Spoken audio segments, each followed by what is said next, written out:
everyone, let's start the chapter from the Diary of Anne Frank by Anne Frank.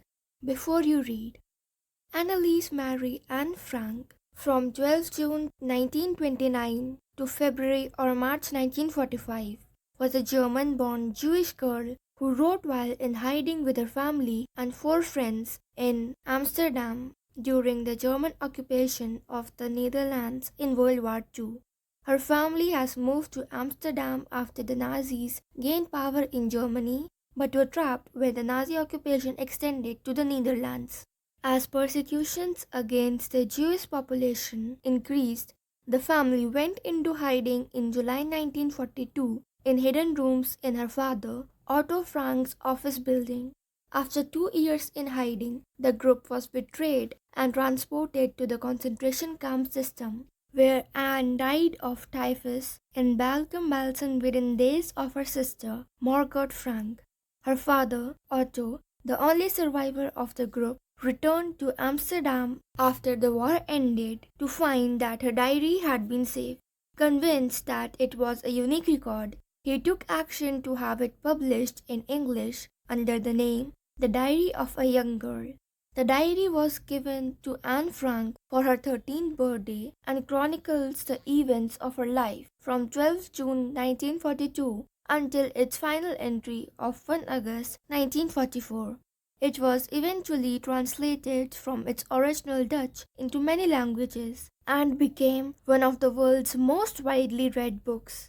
There have been several films, television and theatrical productions, and even an opera based on the diary.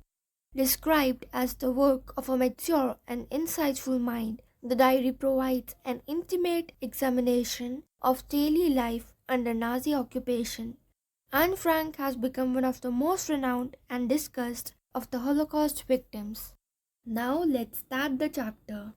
Writing in a diary is a really strange experience for someone like me, not only because I have never written anything before, but also because it seems to me that later on neither I nor anyone else will be interested in the musings of a 13-year-old schoolgirl. Oh well, it doesn't matter. I feel like writing, and I have an even greater need to get all kinds of things off my chest. Paper has more patience than people.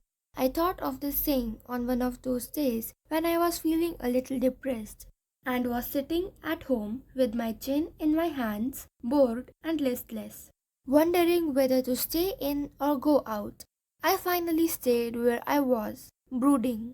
Yes, paper does have more patience, and since I am not planning to let anyone else read this stiff-backed notebook, grandly referred to as a diary, unless I should ever find a real friend, it probably won't make a bit of difference. Now I am back to the point that prompted me to keep a diary in the first place. I don't have a friend. Let me put it more clearly, since no one will believe that a 13-year-old girl is completely alone in the world, and I am not. I have loving parents and a 16-year-old sister, and there are about 30 people I can call friends. I have a family, loving aunts, and a good home.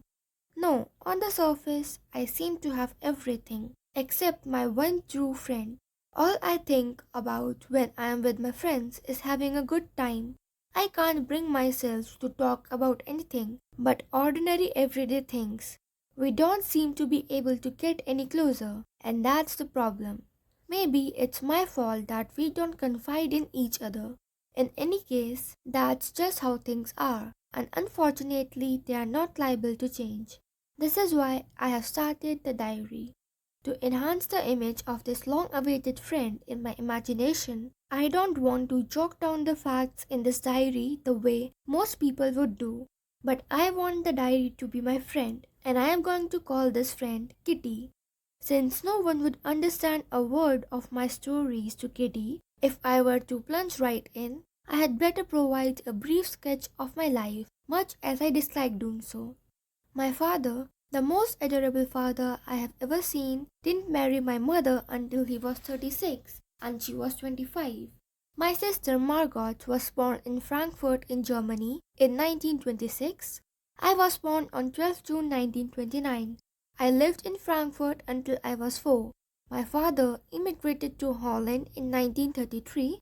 My mother, Edith Hollander Frank, went with him to Holland in September, while Margot and I were sent to Aachen to stay with our grandmother. Margot went to Holland in December, and I followed in February, when I was plunged down on the table as a birthday present for Margot. I started right away at the Montessori Nursery School. I stayed there until I was 6, at which time I started in the first form. In the sixth form, my teacher was Mrs. Cuperes, the headmistress. At the end of the year, we were both in tears as we said a heartbreaking farewell. In the summer of 1941, Grandma fell ill and had to have an operation, so my birthday passed with little celebration. Grandma died in January 1942. No one knows how often I think of her and still love her. This birthday celebration in 1942 was intended to make up for the other, and Grandma's candle was lit along with the rest. The four of us are still doing well, and that brings me to the present date of 20 June 1942 and the solemn dedication of my diary. Saturday, 20 June 1942. Dearest Kitty, our entire class is quacking in its boots. The reason, of course, is the forthcoming meeting in which the teachers decide who will move up to the next form and who will be kept back. Half of the class is making bets. GN and I laugh ourselves silly at the two boys behind us, CN and Jax, who have staked their entire holiday savings on their bet. From morning to night, it's, "You are going to pass." "No, I am not." "Yes, you are." "No, I am not." Even G's pleading glance and my angry outbursts can't calm them down. If you ask me, there are so many dummies that about a quarter of the class should be kept back. But teachers are the most unpredictable creatures on earth.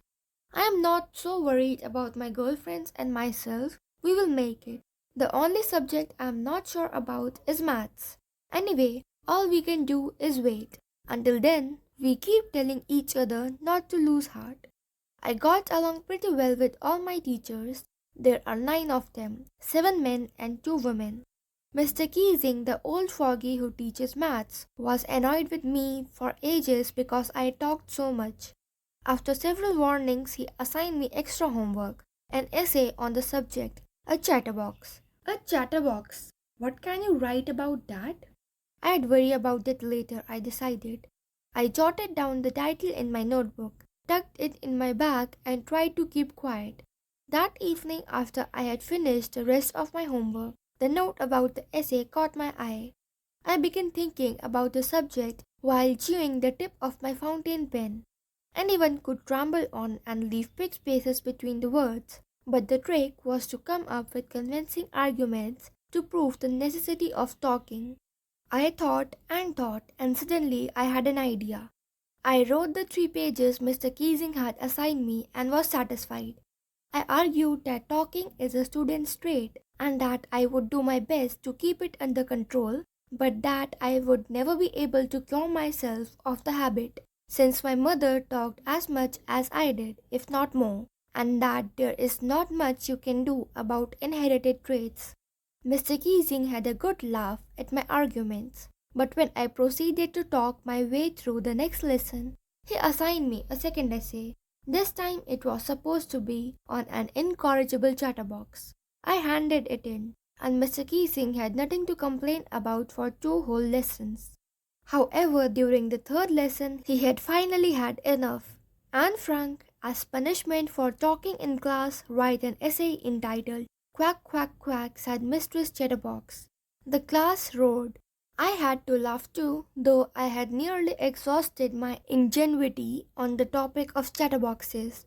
It was time to come up with something else, something original.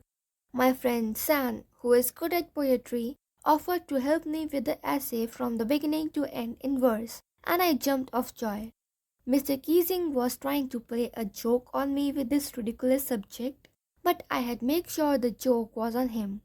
I finished my poem, and it was beautiful.